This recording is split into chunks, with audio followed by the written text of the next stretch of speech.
Yesus cinta semua anak di dunia.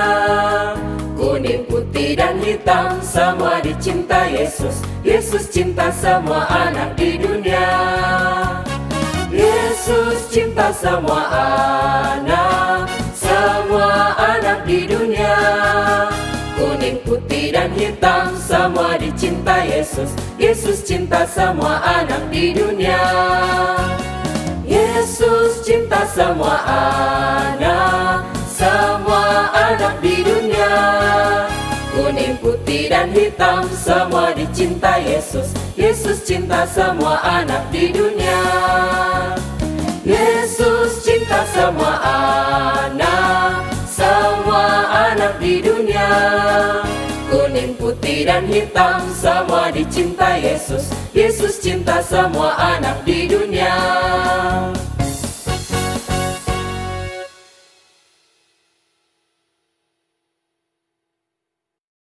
Halo adik-adik, senang sekali bisa menyapa adik-adik semua.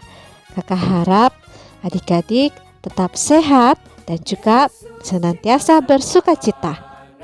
Hari ini kakak akan menyampaikan sebuah cerita. Tetapi sebelumnya mari kita berdoa dulu yuk. Tangannya dilipat, matanya ditutup, dan ikuti kakak berdoa. Tuhan Yesus, aku mengucap syukur kepadamu atas perlindungan dan penjagaanmu. Aku berterima kasih karena hari ini aku bisa kembali mendengarkan firman-Mu. Tuhan, aku persembahkan waktuku untuk mendengarkan dengan baik. Beri aku pemahaman yang tepat dalam mendengarkan firman-Mu. Tuhan Yesus, dalam nama-Mu aku berdoa. Amin. Judul cerita kali ini adalah Aku Menghargai Sesamaku. Cerita Alkitab minggu ini tentang seorang bernama Mephiboset. Nama yang sulit diucapkan, bukan? Dapatkah kamu mengucapkan Mephiboset? Seorang anak laki-laki yang kecil harus berusaha mengucapkan nama itu, sebab itulah namanya. Umurnya baru 5 tahun. Mephiboset adalah seorang anak yang istimewa. Ia tinggal dalam sebuah istana yang bagus bersama dengan ayahnya, Pangeran Yonatan, dan kakeknya, Raja Saul. Betapa gembiranya Mephiboset bermain-main di bawah sinar matahari sambil memetik bunga-bunga yang indah yang tumbuh di sekitar istana yang bagus itu. Ada banyak pelayan di istana, tempat tinggal Mephiboset. Ada pelayan-pelayan untuk memasak makanan, ada pelayan untuk menyapu lantai, dan ada seorang pelayan yang khusus merawat dan mendidik Mephiboset. Pelayan yang merawat Mephiboset itu disebut pengasuh. Ia yang memberi Mephiboset makanan serta mencuci tangan dan mukanya. Pada waktu malam, kadang-kadang ia membuainya. Pada suatu hari, ayah Mephiboset, yaitu Pangeran Yonatan, dan kakeknya Raja Saul pergi berperang. Adik-adik pasti masih ingat kan cerita sebelumnya? Terjadilah sesuatu yang sangat mengerikan. Seseorang datang berlari-lari ke istana tempat pengasuh itu sedang menjaga Mephiboset. Mengerikan, Katanya, kamu harus membawa putra kecil ini dan lari secepatnya. Ayahnya, Pangeran Yonatan, dan kakeknya Raja Saul terbunuh dalam perang. Orang-orang jahat yang telah membunuh mereka mungkin datang kemari untuk membunuh putra kecil ini. betapa terkejutnya pengasuh Mephiboset. Ia segera melompat, berdiri, dan menggendong Mephiboset lari keluar istana. Ia mencintai putra itu dan ingin melindunginya. Ia harus membawanya ke suatu tempat agar orang-orang jahat itu tidak dapat menemukan Mephiboset. Adik-adik, pernahkah kamu lari pontang-panting hingga terjatuh? Pasti pernah kan? Itulah yang terjadi dengan pengasuh Mefiboset. Tiba-tiba ia tersandung dan jatuh. Mefiboset jatuh di tanah yang keras. Kasihan anak itu, betapa sakit kakinya. Pengasuhnya mengangkatnya dan berlari terus sampai tiba di rumah temannya. Di sanalah ia dan Mefiboset tinggal sampai bahaya itu berlalu. Tetapi sekarang Mefiboset bukanlah seorang anak yang berbahagia lagi.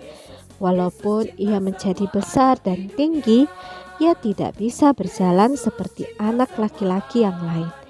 Oleh karena jatuh waktu itu, kakinya bengkok dan ia menjadi pincang. Ia harus mempergunakan tongkat untuk berjalan. Tok, tok, tok.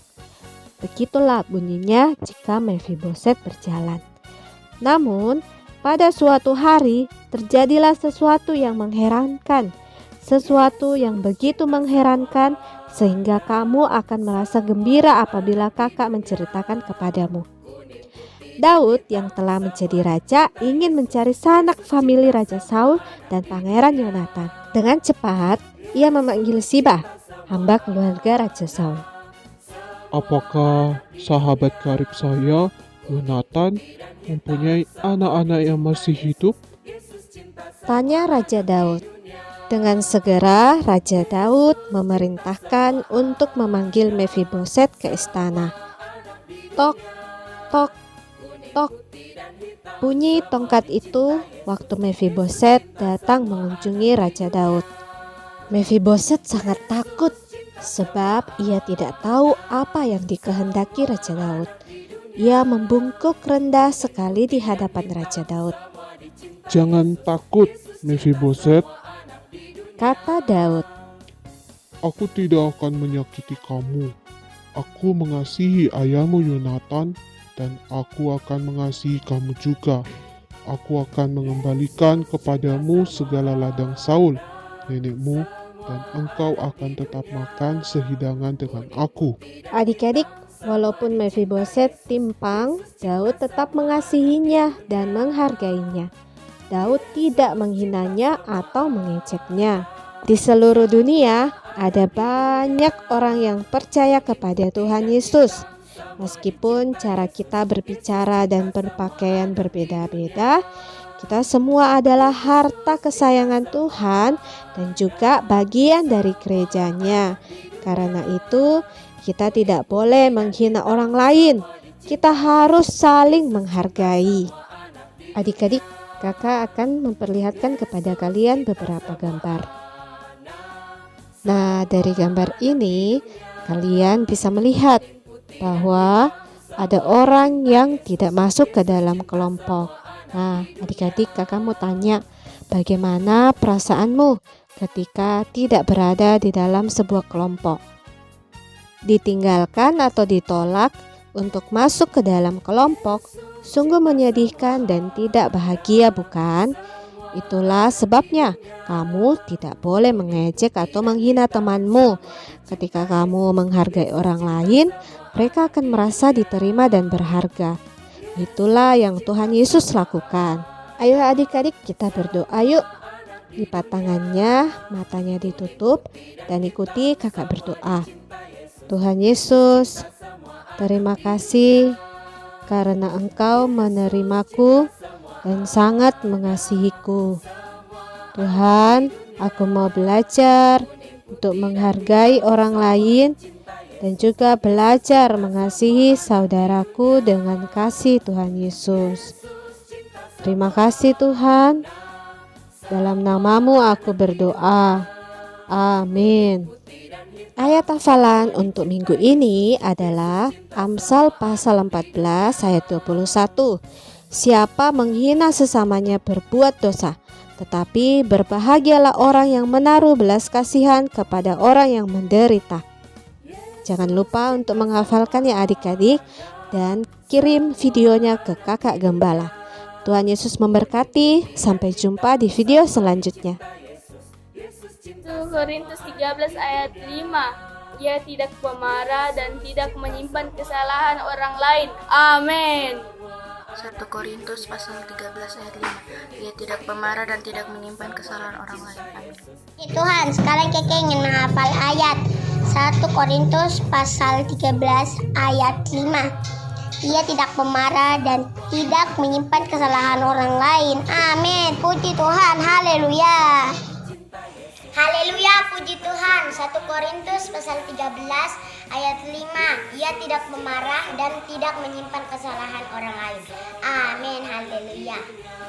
1 Korintus pasal 13 ayat 15. Ia tidak pemarah dan tidak menyimpan kesalahan orang lain.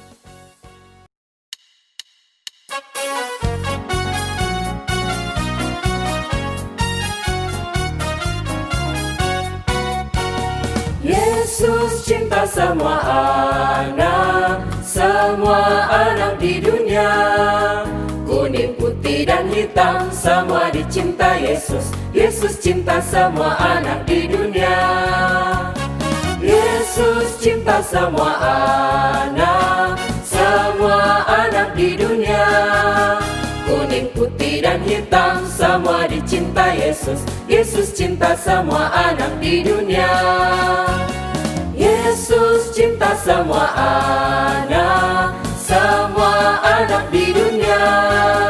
Kuning, putih, dan hitam, semua dicinta Yesus. Yesus cinta semua anak di dunia. Yesus cinta semua anak di dunia. Kuning, putih, dan hitam, semua dicinta Yesus. Yesus cinta semua anak di dunia.